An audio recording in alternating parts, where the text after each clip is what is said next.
Good afternoon everyone. बच्चों, आज हम पढ़ेंगे 7वां पाठ, क्या निराश हुआ जाए। ठीक है, तो सभी लोग अपना माइक म्यूट करके रखेंगे और शुरू करते हैं। ये हजारी प्रसाद द्विवेदी जी का एक बहुत ही सुंदर निबंध है। इसमें हम ये जानेंगे कि जो हमारे आसपास जो भ्रष्टाचार फैला हुआ है, बेईमानी फैली हुई है, ठगी चोरी डकैती इत्यादि के काम होते हैं, तो क्या हम ये मान लें कि पूरा संसार बुरा है? देखते हैं क्या कहते हैं इसमें लेखक। मेरा मन कभी कभी बैठ जाता है। बैठ जाना यानी निराश हो जाना। समाचार पत्रों में ठगी, डकैती, चोरी, तस्करी और भ्रष्टाचार के समाचार भरे रहते हैं। आरोप प्रत्यारोप का कुछ ऐसा वातावरण बन गया है कि लगता है देश में कोई ईमानदार आदमी ही नहीं रह गया है। हर व्यक्ति संदेह की दृष्टि से देखा जा रहा है। जो जितने ही ऊंचे पद पर है, उनमें उतने ही अधिक दोष दिखाए जाते हैं। लेखक ने इसमें कहा कि मुझे बड़ी निराशा होती है जब मैं पढ़ता हूँ न्यूज चैनल में, न्यूज़पेपर में, कि हर जगह चोरी डकैती इत्यादि फैला हुआ है। लोग एक दूसरे के ऊपर आरोप लगाते हैं और कहीं कोई ईमानदार आदमी रह नहीं गया, सभी कोई बेईमान हो गया है। और कहते हैं जो जितने ऊंचे पद पे बैठा है वो उतना बड़ा बेईमान है, उतने ज्यादा दोष उसमें दिखाई पड़ रहे हैं।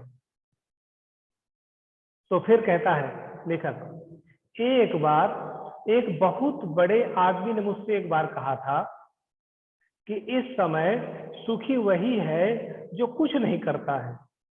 जो कुछ भी करेगा उसमें लोग दोष खोजने लगेंगे, उसके सारे गुण भुला दिए जाएंगे और दोषों को बढ़ा चढ़ा कर दिखाया जाने लगेगा। दोष किसमें नहीं होते हैं। यही कारण है कि हर आदमी दोषी अधिक दिख रहा है, गुणी कम या बिल्कुल ही नहीं। अगर स्थिति अगर ऐसी है तो निश्चय ही चिंता का विषय है।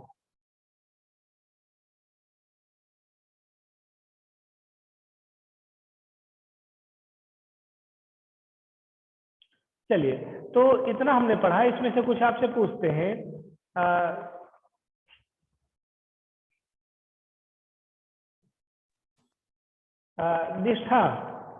निष्ठा पांडे। Yes sir. बेटा, आपको ये बताना है कि लेखक को चिंता क्यों हो रही है, लेखक क्यों परेशान है, क्या देखा उसने कि परेशान हो गया वो?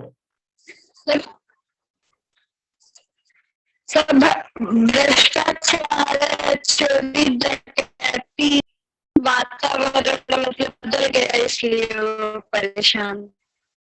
बहुत अच्छा बताया तुमने निष्ठा। थोड़ा सा आवाज कमाई है, कोई बात नहीं है। ईमानदारी है। हाँ हाँ हाँ, बिल्कुल बिल्कुल। अब देखते हैं और कोई बताएगा। उज्जवल शुक्ला। उज्जवल शुक्ला, आवाज आ रही है बेटा?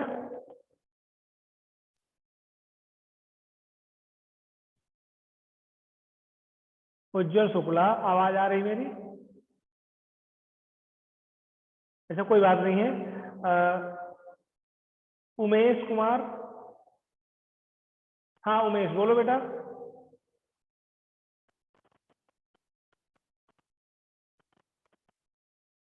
उमेश, आवाज आ रही है? अच्छा, इसको भी नहीं आ रही है। आयुष मिश्रा, आवाज आ रही बेटा? Yes sir. बेटा, आपको ये बताना है कि हमें ज्यादातर लोग दोषी क्यों दिखाई पड़ते हैं। हमें आदमी जो है ज्यादा दोषी क्यों दिखाई पड़ता है? क्या सच सर में? क्योंकि हाँ सर क्योंकि उसमें क्योंकि वो बहुत ऊंचे पद पर, जो जितने ऊंचे पद पर होता है उसमें उतने ही दोष दिखाई देते हैं हमें। दोष अधिक दिखाई देते हैं। और सबसे बड़ा कारण ये कि ये भी है कि लोग जो है दोषों को बढ़ा चढ़ा कर दिखाते हैं। ऐसा नहीं कि जो ऊपर पद पर है वो दोषी है, उसमें गुण भी बहुत है, लेकिन हमारी आदत ये होती है कि हम लोगों के गुण नहीं बताते हैं, लोगों के दोष बताते हैं। ये तुमने देखा होगा कि अगर किसी के घर में कुछ बुरा काम हो जाता है, कोई बुरा कार्य करता है, तो हम तुरंत बताना शुरू कर देते हैं। अगर किसी व्यक्ति ने कोई अच्छा कार्य किया है तो हम उसको नहीं बताते हैं। इसी वजह से हमें लोगों के दोष दिखाई पड़ते हैं, गुण दिखाई नहीं पड़ते हैं। न्यूज चैनलों में भी अगर किसी के साथ बुरा हुआ है तो खूब दिखाएंगे, किसी ने बुरा काम किया है तो खूब दिखाएंगे, लेकिन किसी ने अच्छा काम किया है तो उसको नहीं दिखाते हैं।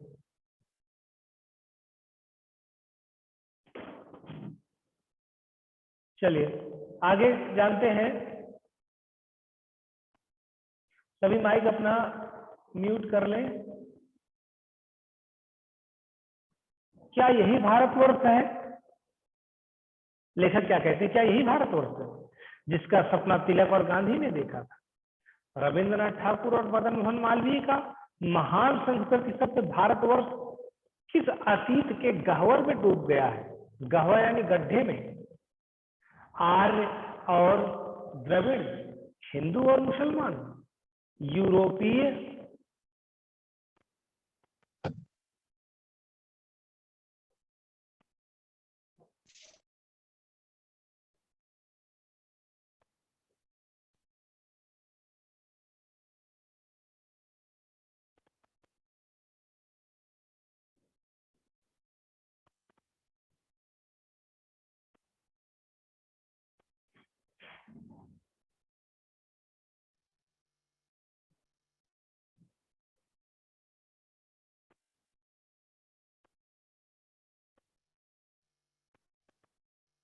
सर आपकी आवाज नहीं आ रही।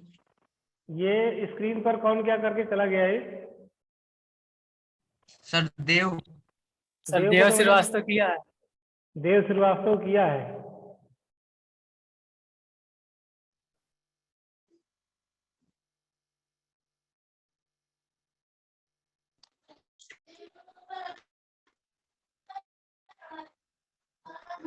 हाँ अब ठीक दिख रहा है बेटा? Yes sir.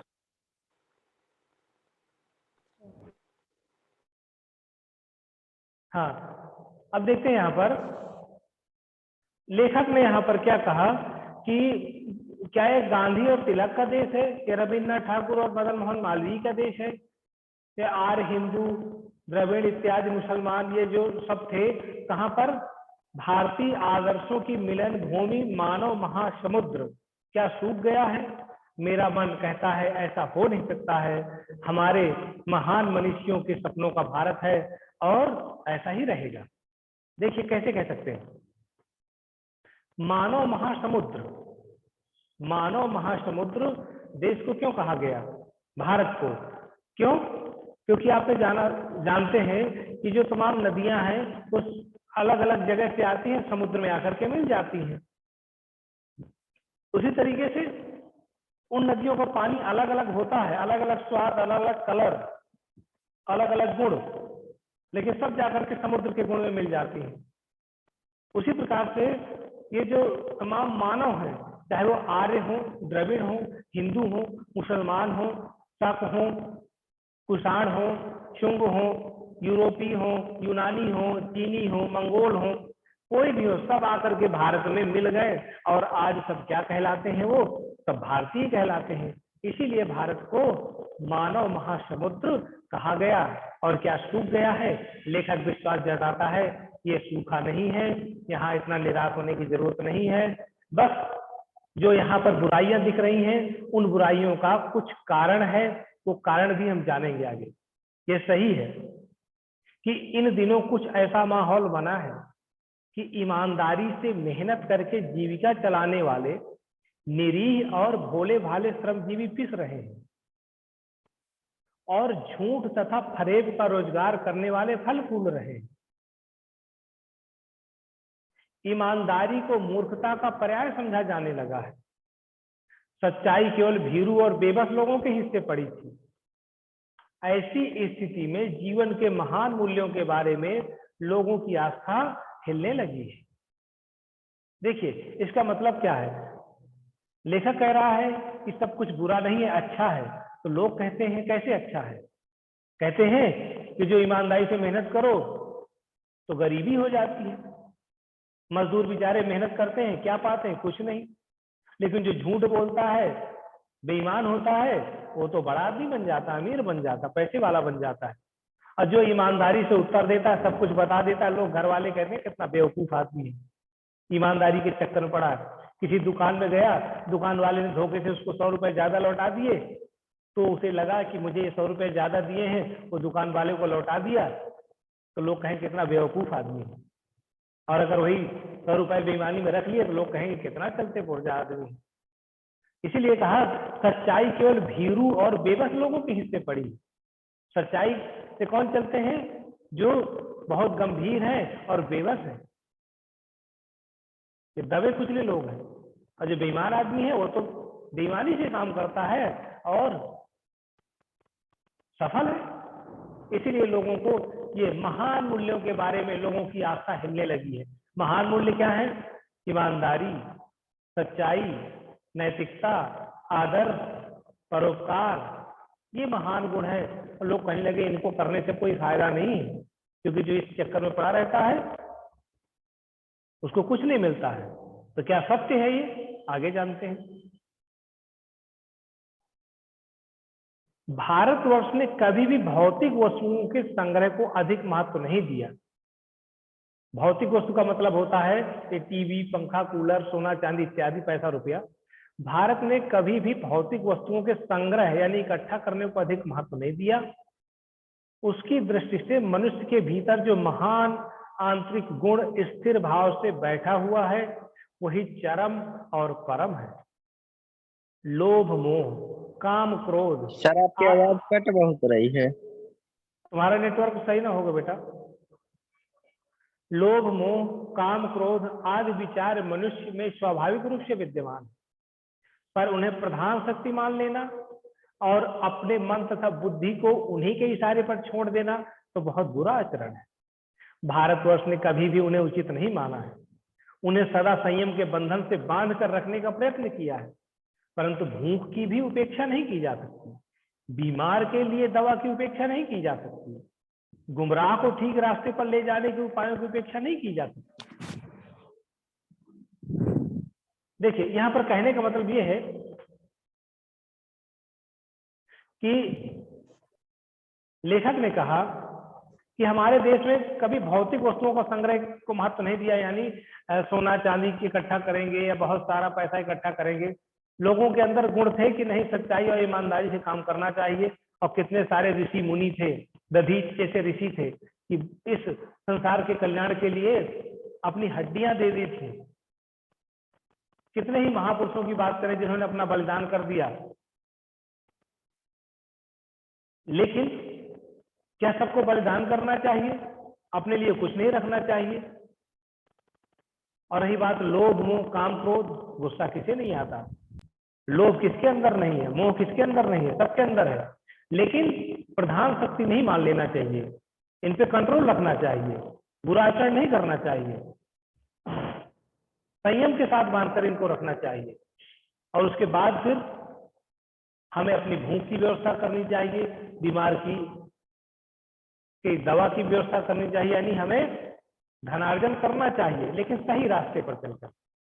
ठीक है, चलिए यहां तक जो हमने पढ़ा, कोई शब्द आपकी समझ में नहीं आया हो, कोई बात समझ में ना आई हो, आप लोग पूछ सकते हैं एक-एक करके।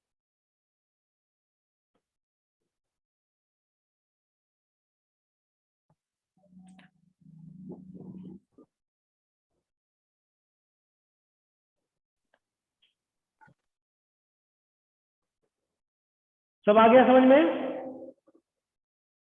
Yes sir. चलिए तो आगे जानते हैं। हुआ यह है कि देश के कोटि कोटि दरिद्र जनों की हीन अवस्था को दूर करने के लिए ऐसे अनेक कायदे कानून बनाए गए हैं जो कृषि, उद्योग, वाणिज्य, शिक्षा और स्वास्थ्य की स्थिति को अधिक उन्नत और सुचारू बनाने के लक्ष्य से प्रेरित है। परंतु जिन लोगों को इन कार्यों में लगना है उनका मन सब समय पवित्र नहीं होता, प्रायः वही लक्ष्य को भूल जाते हैं और अपनी ही सुख सुविधा की ओर ज्यादा ध्यान देने लगते। कहने का मतलब कि इस संसार में बेईमानी ना फैले, सब कुछ ठीक रहे, उसके लिए कुछ कानून बनाए गए कि लोगों की पढ़ाई की व्यवस्था हो, स्वास्थ्य की व्यवस्था हो, उद्योग की, वाणिज्य की, व्यापार की, सबकी व्यवस्था हो। लेकिन समस्या यह है कि जिनको जिस व्यवस्था को सुधारने का काम दिया गया है वही अपनी सुख सुविधा में लगे रहते हैं, दूसरे के कोई ख्याल नहीं करता है। यानी जिसको जिम्मेदारी दी गई है वही बेईमानी करता है।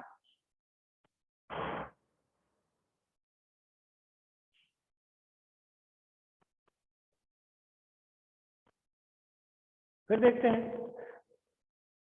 भारतवर्ष सदा कानून को धर्म के रूप में देखता आ रहा था, आज एकाएक कानून और धर्म में अंतर कर दिया गया है। धर्म को धोखा नहीं दिया जा सकता, कानून को दिया जा सकता है। यही कारण है कि जो लोग धर्म भीरू हैं वे कानून की त्रुटियों का लाभ उठाने में संकोच नहीं करते। यानी देखिए, पहले क्या था कि पहले ये था कि अगर आप चोरी करोगे तो वो अपराध नहीं कहा जाता था, वो पाप कहा जाता था, क्योंकि धर्म के साथ जुड़ा गया था। धर्म में कोई बुरा काम करो तो पाप कहा जाता है।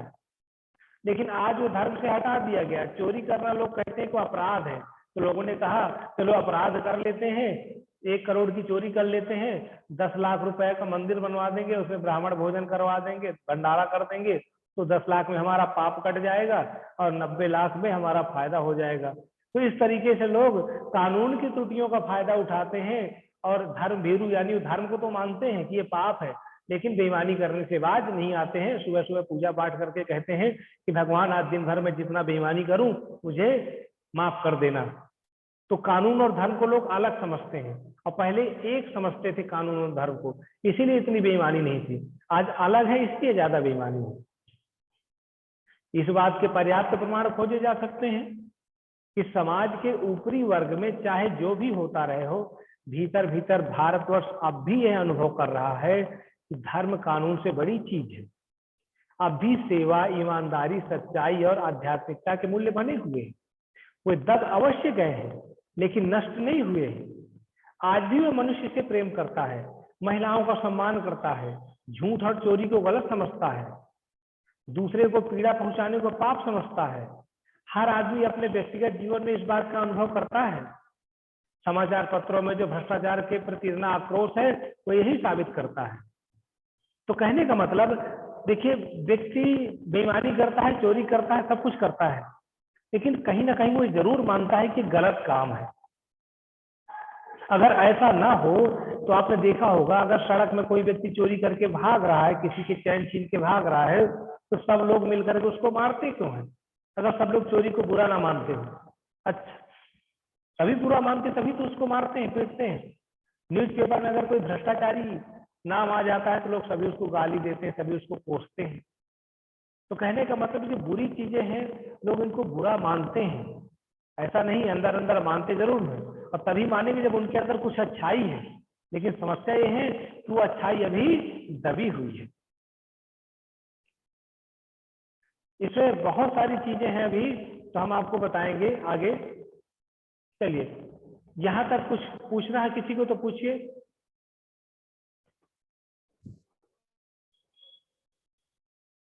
किसी को कुछ पूछना हो? हाँ हाँ बोलिए।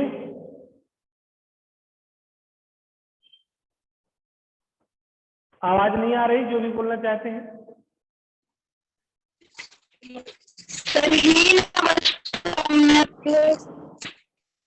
निष्ठा, बिल्कुल आवाज नहीं आई तुम्हारी। सर आपकी आवाज अच्छे से नहीं आ रही है। सर आपकी आवाज अच्छे से नहीं आ रही है। बेटा ऐसा करते हैं, आज की क्लास समाप्त करते हैं। आज अच्छा नेट नहीं है, इसी पाठ को मैं कल जो है आगे बताऊंगा, ठीक है? क्योंकि अच्छा नेट नहीं, इस वजह से हम इसको बंद करते हैं। ठीक है सर, बाय। बाय। हाँ सर भीरू मतलब क्या होता है? भीरू का मतलब मानने वाले, है ना, जो विश्वास करते हैं। धर्म भीरु यानी जो धर्म को बहुत, धर्म के ऊपर विश्वास करते हैं, धर्म में आस्था रखते हो, धर्म भीरु हो गए। ठीक है, ठीक है बेटा, आज सर की बाय। क्लास समाप्त सर करते हैं। बाय। बाय बेटा। बाय।